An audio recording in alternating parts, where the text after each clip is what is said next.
What is going on, guys? Jack here, and welcome back to Park to Prem here with Town or Town. Today it's episode 93. Yesterday was a huge game in the EFL Cup quarter-final and a relegation dogfight game against Southampton. Today, more of the same, more big matches. We'll talk about them shortly, but first and foremost, we start on the profile here of an unsung hero, Craig Fletcher.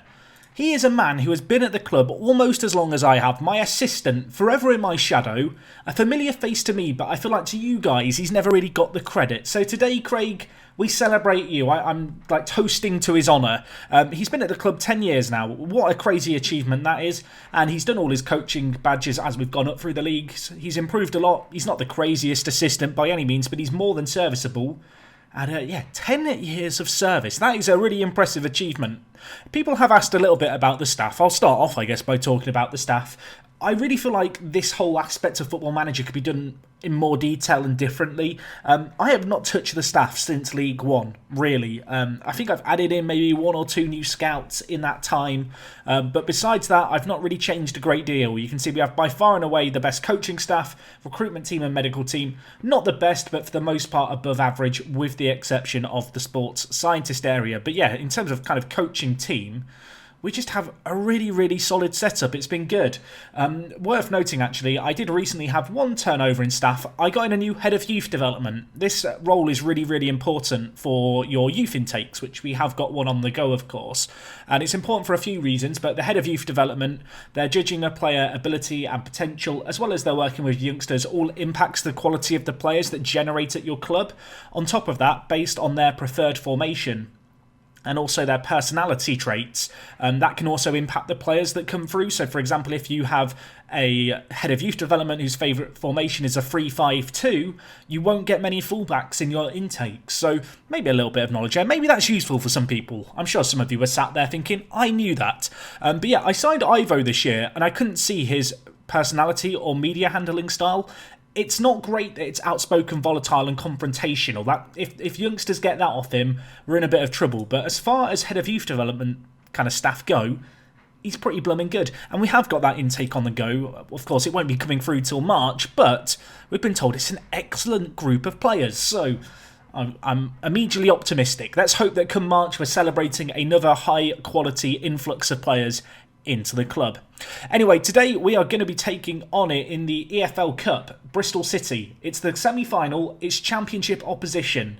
This was my desired draw. You can see Liverpool and Norwich meeting in the other semi-final. We take on Bristol City, who of course were one of our big rivals last year. They currently sit 4th in the championship, so having another very, very solid season.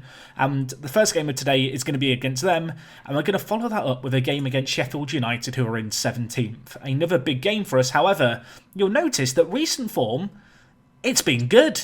I mean, relatively speaking, we've not scored as many as we normally do, but we've kept some clean sheets and got some wins. Unfortunately, that didn't happen against Manchester City, who were top of the league in the first game of this little run. We lost 3-0. Havertz and Linez, just a sample of the players in their team. Not entirely surprising away from home. And, well, we needed to bounce back. And come Boxing Day, we did bounce back. And James Molyneux grabbed a brace. I think he doubled his goal tally for the season in this game with his 2 goals, and it was 2 counter-attacks in the second half. We were definitely on the back foot in the first half in this game. We grew into it, held firm at the back, and Molyneux, just with some really, really nice finishes, ensured that we got a 4th league win of the year. And well, 3 days later, we were taking on West Ham United, a team stuck in mid-table. They couldn't score. We could score. Shvetsov with the goal in the 48th minute. A defensive howler by their goalkeeper. And 2 clean sheets in a row. We were flying high, and we'd played Villa before and beaten them. So, of course, we lost to them via a penalty. Yes, Felix Pasalac with the goal there. And then most recently, we have played in the FA Cup, where against Preston, who we really, really should be beating, albeit with a pretty rotated team. Not completely rotated. Shvetsov still started. We could only get a draw. So that's not great. Of course, you can see here, it's just a few days later and we're taking on Bristol City. It's going to be a huge, huge game for us. Away from home, EFL Cup semi-final. Man, we really should be making it to the final of this competition. And then I feel like in a singular game against Liverpool or Norwich, it's kind of anyone's match at that point. You can see Liverpool have struggled this year. They're in 13th. Norwich are in 10th. I don't want to whisper it too loudly, but I am putting pressure on myself now to get through this Carabao Cup and into the next round. Anyway, you'll notice it is January, and you might be sat thinking, Jack, what have you been doing with the transfers? Let me tell you what we've been doing with the transfers. In fact, let's go to transfer history, because deals have been made, everyone, yes. We've made some additions. Of course, a couple of youngsters that we had already agreed to sign have joined us. Philip Marin joined us for just £1,400, a bargain buy for the future, perhaps. Northern Irish international had already agreed to join us a little while ago. He looks solid, obviously a very low-risk transfer. Mclean, who you already know about, has also joined us at 18 years old. Another one for the future, I think, with some really good potential. He was signed for a measly £2 million. And, well, we made a big transfer. A record transfer. Is he a centre-back? Sort of. We've signed here Douglas, and he's an interesting player. He's a bit of a weird player. He is naturally a fullback, and you might look at him and go, well, he's very good defensively and very good mentally, and indeed he is. However, the big sticking point for me really is the fact that his work rate isn't particularly good, his crossing and dribbling aren't good, his off the ball isn't good. I don't think he's a great wing-back on support. I don't think he can ever actually really play that role particularly well for us. I feel like there's too many gaps in his game to become world-class at that. However, as a centre-back, well, now we could be talking. His heading and aggression could be a little bit better, but besides that, he looks really, really good as a centre-back. And he's only 18 years old, so he's going to grow. He's already very tall, actually. And yeah, that is going to be the focus of his development, is going to be just developing him to play centre-back. I really like the look of him. He is a bit of a high-risk transfer.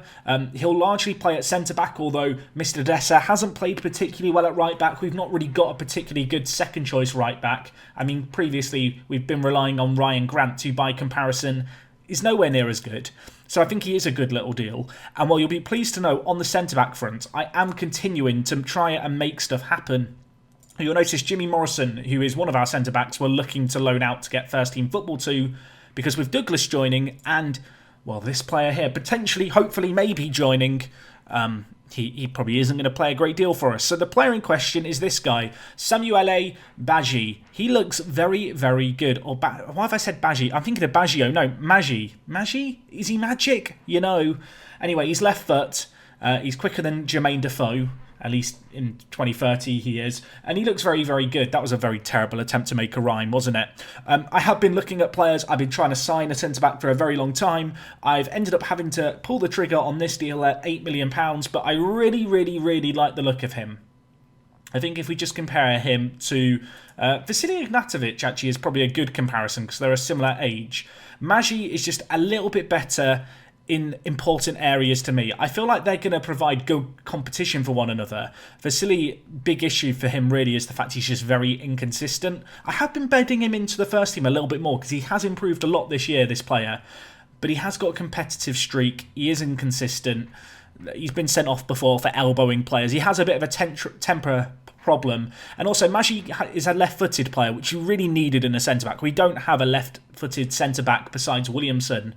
So if we could bring in this guy, and obviously we already have Douglas, I think that's two really high-quality defenders. Now, the sad news is that with Douglas, we have had to include a relegation release clause and a minimum release clause. For Maggi here, that's not the case. There is no issue with us going down with this guy. He would stay at the club, and in fact he would take a big wage cut if that happened. I am also continuing to look at goalkeepers. I'm currently looking at this guy, Maiko Fatana. I don't know if I'm going to sign him or not. He looks very good. He's 18 years old with a load of potential. Probably could do with scouting him a little bit further. Obviously has absolutely superb determination. Very good player on the whole. Not sure if he's going to get a work permit. Of course, we have already agreed to sign Moragon. He will join at the end of the season. I think he could be a very, very good backup goalkeeper. But looking kind of a little bit younger, I feel like at 18 years old, Fontana could be a good option. I have got to give him quite a large wage to hopefully ensure he gets a work permit on appeal. You guys let me know what you think of this guy. I feel like technically he's a very, very good goalkeeper for his age, and he has only just turned 18 as well. So I think he would make pretty good sense as an option. But anyway, that's what we've been doing in the transfer window so far. If Maggi joins us, we will still have about £10 million in the bank, so we could potentially look to spend it further. You can see here in the scouting centre a load of players that our scouts have been throwing our way. With our budget going up, suddenly the options that we have to sign kind of also go up, which is nice to see. So they've been throwing a load of suggestions our way as part of our ongoing assignments. I have also been just manually looking for centre-backs to see what's available. But I feel like between Maggi and Douglas, we have two pretty good options at this point, and I think they're quite complementary as well. I feel like longer term they could definitely play at centre-back alongside each other. Douglas is a little bit taller, in terms of just natural height, but not so good with the heading. Better with the ball at his feet, better mentals, better defending, whereas Maggi's a little bit more physical of a player, just better overall in the air, but with a left-footed and a right-footed player, I don't know. I feel like they could be quite complementary. But anyway, we've got to focus on the squad that we have at our disposal today going into this first leg against Bristol City. It's going to be a very, very tough game. I'm under no illusions about that. We are, of course, going to switch to our attacking style of play. In terms of team for today's game, it's a little bit of a nightmare. Mr. Desse is suspended, Pavlovic is suspended, and Stevanovic is out with a long-term injury. He fractured his wrist. And he has been out for a good little chunk of time, unfortunately, which has not come at the best moment because the fixtures are kind of coming thick and fast. That does mean that Douglas is going to make his debut for the club today at right back, and Vasily Ignatovic we are going to have to play at left centre back. As I said, this guy, in terms of raw, just natural ability, he probably is up there with our top two defenders, but I continue to play Hugo ahead of him, simply because I trust Hugo more not to completely snap as a player and get sent off stupidly. And also Vasily is just very, very inconsistent, which I dislike inconsistency. Consistency is basically a player's ability to perform to their attributes that you see on their profile. Anyway, let's get into this. But yeah, I can't underestimate or understate how important I really believe consistency is in the game. It's really important to realise that the attributes that you see on a player profile are merely what they could do at their absolute peak. Obviously, there's millions of factors that go into Football Manager, players' morale, their form, that kind of impacts, roughly what their attributes are, but their attributes almost act as a baseline, whereas all those other factors kind of act as multipliers. They might multiply it by 0.1% or something and raise it slightly. But consistency is the thing that's on top of all of that, that's basically how consistently, funnily enough, do they perform to those attributes at their absolute peak. Obviously, the maths that goes into the match engine is beyond my comprehension, and I'm not going to pretend to tell you exactly how it works. But if a player's inconsistent, they can have the most crazy attributes in the world. That doesn't mean they're going to perform to them. Anyway, 20 minutes gone. I was hoping for an early goal in this game to ease my nerves. It's not going to happen. And in fact, we're going to find ourselves on the back foot here. Jones whips it in, headed off the outside of the post. I'll tell you what, it's an early get shouty moment here in the first game of today's episode. EFL Cup semi-final. Championship opposition. I would have bitten your hand off for this. This is a fantastic opportunity to go far and make a trip to Wembley. And of course, then we'd be one game away from Europe. I want to believe. Anyway, Kosic out on the left-hand side has disappointed me so far this year. Maybe this can be his moment to step up. Or maybe he's going to smash it into Pring and have to take the L. The Pringle puns are back out. Everyone loves Pringle puns. No one can convince me otherwise. Anyway, Ignatovic. Back to Matcha. Now with Shuttleworth. What can you do? He hits it over. I mean, do we get a few points for that? I mean, if it's rugby, we do. Unfortunately, we're not playing rugby, Russell, and you need to hit the target there. Unfortunately, despite a pretty good performance, we've not had the most exciting of first halves there. There's not been a load of chances either way. A few players really didn't turn up in that, first 45 minutes of football, but we are on top, which is good. They have created slightly more half chances, though, so got to be wary of it. And Vasily Ignatovic on a booking does actually scare me, to the point that with his competitive streak and has perhaps been a little frustrated at 0-0, I'm almost tempted to take him off. I just have trust issues with Vasily. I can't explain it. Anyway, ball being brought forward here by Diagne. Now with Armstrong out wide. He crosses it in. Oh my word. That was not far wide of the mark. You know what, Vasily? I'm really sorry, mate. I just don't trust you. Ronnie Williamson, come on down. Show us what you're made of. I do not want to get a man sent off in this game. We've not had a man sent off, I think, all season. I think we've been pretty good with our discipline on the whole. Even Hugo's managed to rein it in a little bit this year. Anyway, Shvetsov bursting forward, dispossessed but falls to Turnbull. Now with Kosic in the wide area, we have got men in this attack. Dragomir switches it nicely. Shuttleworth to Shvetsov, back to Shuttleworth. Look at this build-up play. Now with Douglas, the debutant. Shvetsov, his effort blocked. Worth mentioning, and I totally forgot this happened, Shvetsov won FIFA Under-21 Young Player of the Year. What an honour that is for him. That is just a sign of how crazy he's been. I think last calendar year, for 2029, he'd scored something like 42 goals in 42 games and got 10 assists on top of that. Nuts performance, and well, he was offside there. It was a Di Canio-esque attempt that unfortunately went over. I've been a little bit underwhelmed by Kosic, so you know what? We're going to take him off, and what am I going to do? I'm going to move Shvetsov into the wide area, which he's played before and done well in, and we're going to bring Molyneux in as a striker, and I'm going to hold on to the last sub for now. 20 minutes left, and we've got a set piece to defend here. Rooney whips it in, headed over the bar. My word, there has been chances either way in this game, and yet the deadlock has not been broken. Of course, it's not the be-all or end-all here. This is only the first leg. The second leg coming your way tomorrow. But I would like to go into that second leg with a bit more hope. And while the ball whipped in back post, cleared away, blocked around. Oh my God, Pittman kicks it off the line. We have ridden our luck there. We've been poor today. Is it bad that I'm tempted to switch to the cautious system here? You know what? I'm going to do it. They are committing men forward. I feel like they've got a taste for blood. We've made the tactical change, and now we're trying to hit them on the break. Molyneux, fresh off the bench, could be clean through here. Can he score it? Of course he can. James Molyneux got a couple of goals to end the month of December, gets another vital one for us here, and now he's impaled himself on the corner flag. You love to see it. Hitting them on the break, they commit men forward for the set piece.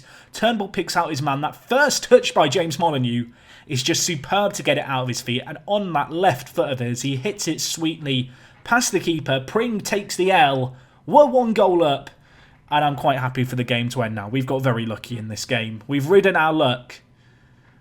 We might need to ride it a little more yet. The trip might not be over. Butler to Armstrong. Was that Hugo with the block? I think it was. Molyneux now with it. Where are you going to go, Molyneux? Fred through Turnbull. You've got the pace. Goes back to Molyneux. We are surging forward here. He hits it. Blocked to Shuttleworth. Shuttleworth scores it! It's 2-0. And I don't quite know how we've done it. Well, I do. We switched to counter-attacking and it's worked.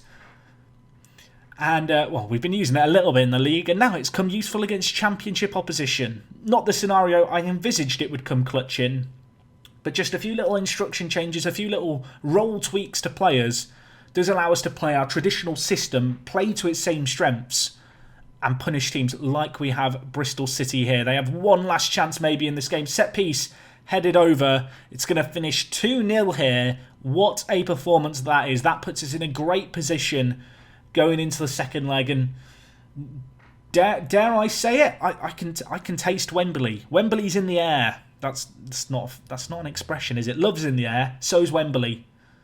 Well, if you're in Wembley, that is. Anyway, Shvetsov gets a tackle, does some dirty work out in the wide area. Referee, you can blow the whistle now. What a performance this is, and a 2-0, assuming it's going to end that way as Walton picks it up, is a pretty good result to take into the second leg, where of course we are going to be at home. They had chances in this game, they didn't take them, and then when we hit them on the break, we punished them, and that is just a very, very good win by all accounts. One game down, one semi-final left to go. As I said, that will be coming your way tomorrow. But now we shift our focus to the league, and well, we're going to skip forward to the game because I'm going to probably have a little hunt through for players for a little while. And I don't want to sit here talking to myself for half an hour whilst I try and find targets. You can see ourselves and Sheffield United play in this next game. If they win, we get pulled into the relegation zone. There's a lot on the line. And, well, let's just get straight into it, shall we? Here he is, our saviour. Maybe, hopefully. I feel like I'm going to just end up nicknaming him the Magician. You know, he's Italian, he's a stallion. Look at him. Just look at him. He has the core 3 technical attributes for a defender. Heading, marking, tackling. If you have those 3, I feel like you're already my kind of player. He's actually not that bad with the ball at his feet either, and has really good teamwork. So we'll see how Samuel gets on here. He can also play left back. You know what? He's got a lot of little plus factors to him. The left back one definitely can't be understated. He starts today's game against Sheffield United. This is the team that we have. Unfortunately for us, Ignatovic has got a virus, so I've sent him home. Let's hope it's nothing too serious. The team, in terms of what we're going to line up with, looks like this. I'm not going to rush Douglas into the first team just because he's lacking a little bit of match sharpness. Otherwise, you know what? I'd be kind of tempted to play him instead of Pavlovic, or maybe even instead of Mr. Dessa. Instead, though, this is the team that we're going to go with. You know, Pittman, Maggi almost making his debut today, or not almost making his debut. He is making his debut. I'm so excited about him playing. I'm getting lost for words. Right, calm down, Jack. Take a breather. Right. It's the nervous energy, everyone. If we lose this, we go into the relegation zone. That would be a disaster. In the midfield, we're going to go with Dragomir alongside Matcha. We are playing the cautious system to start things today. You can see, obviously, a ball-winning midfielder instead of a box-to-box midfielder. And, well, I've not really talked about the difference in the systems, but the big one is just a few little role changes. Shvetsov, for example, becomes a complete forward, so he'll drop that little bit deeper. Both centre mids change, the wing-backs go more defensive. And in terms of just how we approach things, you know, we are looking to drop a little bit deeper and looking to overlap a little less in the wide areas.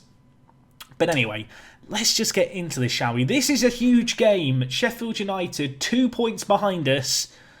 We need to win this. I mean, if we do win this, we would pull away from the relegation drop zone by 5 points. And, well, given our recent form, I don't want to say it too loudly, I back us to do this. I really do. It's a terrifying game. I feel like every single match for us has been a 6-pointer in terms of live comms this year. Of course, last episode was marked by our first win of the year in the league. Let's see if we can get a second win in the league. I feel like winning's just a good habit to have. You know, if you win a couple of games in the EFL Cup, it can maybe just slowly but surely start to rob off into the league form. That's what I'm hoping, at least. It's a habit that we can get into. And I want to be like, let's see if we can keep the habit going. These match stats, they're not looking good early on. And, well, oh my word, the ball cleared off the line by Mr. Dessa. Worth noting that Sheffield United in this save game, a very, very good team. And, well, David Earl scores his 10th of the year for them. Yeah, just to look at Sheffield United, because I feel like it's worth adding a bit of context here. They finished 17th last year and they were predicted to finish mid-table. They're a good team. That said, they are a team that you'd back us to finish ahead of if we do want to indeed avoid the drop here. And, well, I thought when Mr. Dessa cleared that first one away, we were safe, but we were not. Earl just completely open at the back post. Shocking defending all round just to kind of leave him that open. I'll tell you what, this ain't working. This is not working. We are just going to go back to what we know. We're going to try and lay down the law, as the lawyers that we are, on the front foot. I thought away from home, maybe it was worth approaching a little bit cautiously, but they are causing us issues right now. Although Shvetsov, he has this habit of scoring goals in games where we have no right to score. I wouldn't put it past him to get a goal or two today. Anyway, they try and build out from the back. Turnbull Fred through Shvetsov. Can he tuck it away? I mean, that was perhaps the moment that I was speaking of where he was going to get that goal we didn't deserve. A great opportunity wasted, but we have now got a corner. Whipped back post. Shvetsov underneath it. Kosic there. Shvetsov cleared off the line. Can someone find it goalwards? No, it's hacked clear in the end by Forsdick. And, well, Sheffield United live to fight another day. And now another set piece. Shvetsov again lurking under it. Oh my gosh, we've hit the woodwork. This game has turned very, very quickly with the tactical changes. Kosic has bruised his knee. Bless him. I mean, I'm going to take him off just to play it safe. And you know what? I'm going to bring in the youngster, Diakite, to see what he can do. That's been a player who I've been really endeavouring to give regular first-team football this year, and he has benefited from it. There is no denying that he has shown terrific signs of development this year. He's probably not of Premier League quality, but it's part of that long-term plan. You know, I really want to continue to give the youngsters game time like we have through every single division. Anyway, set piece, whip back post, Pavlovic underneath it, Shvetsov. Is that a goal? Is VAR going to rule this out? What a weird goal. We had a very lucky goal last time we took a team on in red and white stripes in Southampton, where you might remember Drame scored a weird own goal. What happened here? Gary Cheadle has had a nightmare. Pavlovic, Shvetsov on the line. I mean, I feel like that's Shvetsov's goal. Am I allowed to claim it? I'm not sure why Shvetsov didn't just put a foot on it. For a moment, he forgot about his attacking instincts. Anyway, it's 1-1, and you'd have to say that ever since we changed the system back to the more attacking one, we've looked better. They have had one shot on target in the last 25 minutes of this half. Prior to that, it was all one-way traffic, but well, to end the half, we might need to defend. And well, Walton makes another huge stop for us. Sheffield United's first real golden opportunity of the game, and the keeper denies them. Set piece still to deal with though. Earl underneath it, 1 goal to his name already. We need to get it away clear this time, and we will through Dragomir. I mean, my heart says that this is maybe a chance. My head says, Jack, it's just the highlight following on from the corner. Cheadle now has a yellow card to accompany his own goal, and at half-time, it's 1-1. Now, we've got a little bit lucky there. I feel like we could have been a few more goals behind, but we've looked better since we mixed things up. And to be honest, Diakite, he's done okay since he's come on, which is good to see. Shvetsov, uncharacteristically poor. Coming up to an hour gone. Thinking about possible changes, I am not sure what I want to do. And maybe I should think about it while it's paused and do something. You know what? I'm going to take off Shuttleworth and I'm going to bring in Molyneux in the wide area out on the right. And I'm also going to make a change and take off Dragomir. And I could bring on Dazelle, but he's not really the box-to-box midfielder. I'm going to bring in Matasevic. Another youngster going to come on and hopefully make his mark in this game. Last time we subbed him on, he didn't look particularly good against Southampton, but I want to keep some faith with him. Anyway, speaking of the devil, there he is giving it to Matcha, who switches the play to Diakite. Can he keep it in? Should go back to Pittman here. Does indeed. Whipped in. Back post. Molyneux's there. On off the bench. Makes an impact. Pittman with the assist. And Molyneux, he's coming up with all the goals at the moment. It's like the Molyneux of the first half of last season. Just in the right place at the right time. Diakite kept it in well. Nice little ball back to Pittman at left back. Options queuing up in the box. Molyneux just ghosting in at the back post. Completely unmarked. Tucks it away. 2-1. 20 minutes left. Could we get another win? Is it possible? I certainly want to believe so. Walton to take the goal kick for us. Kicked forward to Molyneux. Now with Pavlovic. Plays it inside to Maggi, who lumps it forward on his debut to Shvetsov. Wide angle, going to be difficult to make anything happen. He does his best to try and squeeze it in, but the odds were forever against him from that angle. I never truly believed it was going to happen. It's highlight after highlight at the moment, and the good news is we're in possession. Let's hope it can lead to something in our favour. Walton at the back. Where are you going to go, Walton? Lumps it forward to Molyneux. Nodded back towards Pavlovic, but Forstig intercepts and could bring it forward. Maggi, what a tackle that is. Passes it back to the keeper. Heroic defending by the Italian. And now could we launch something? Shvetsov threaded through. Green grass ahead of him. He's got the pace. Has he got the finish? Has he? Hell, it's 3-1. And on the break, we have hit them. Playing our attacking style of play, we went back to what we know after a goal down. And you'd have to say it's been a pretty inspired change in this game. James Molyneux puts it forward. Shvetsov, who has slowed down a little bit on the goal-scoring on the goal-scoring front, rather. Apparently I put little thought into the words I'm using there. We're 3-1 up. We're having a party. Let's go. Let's go. This is a huge result, assuming we can hold on for the win. Going to do one last little shout of demand more. Let's not switch off with 5 minutes left. What a crazy, crazy huge result this is going to be. I feel like, as I said, wins are a habit. Get in the habit. Enjoy the habit. Football Manager, I feel like he's quite form-driven. You guys can let me know if you agree or disagree with that. But I feel like if you can get some wins, if confidence is high, you can really, really start to build up some momentum. And it feels like we are doing that at this point. We've been very, very good. A load of our youngsters playing lots of football. You can see Shvetsov picked up the Man of the Match award for his solitary goal. And with that result, let's just have a look at the league table and drink it in. We're in 16th on 22 points from 22 games. And you can see Sheffield United, Brighton and Southampton all trail us now. And we actually have a game in hand on a couple of the teams below us, which is pretty huge. But yeah, I mean, now I'm looking ahead. Now I'm thinking, you know what, Burnley in 14th, maybe we could catch you. But of course, things can change very quickly. We've got to be playing much better than we have been. And we'll hopefully grind out a few more results. Anyway, guys, that's going to wrap up everything from me today. As I said, still £10 million in the transfer budget. Let me know if there's a position that you feel like we still may need to address. I feel like Maggi here could be the solution to our centre-back woes. And at 20 years old, I think he's got a very bright future ahead of him. So next episode, as I said, EFL Cup second game, second semi-final. I think we'll do that game perhaps alongside the game against Burnley in 14th. I am a little mindful of the fact that we've been doing a lot of episodes kind of this season, but I feel like with it being our first season in the Premier League, with it being our first time, you know, getting this far, it's worth savouring all the big matches. And, well, there's going to be a couple more big ones coming your way tomorrow. Anyway, that's going to be all from me today. Thank you for your support as always on the series. Do let me know what you make of the frequency of the matches we've been doing this year. I feel like this year is going to be perhaps the season with the most matches in for a little while until at least we're competing in Europe. But with it kind of being just completely uncharted territory, completely new territory, I do feel like it's worth just saving each and every moment. But no, I really am done now. Thank you for watching. See you on the next one. It's going to be episode 94, nearly at 100.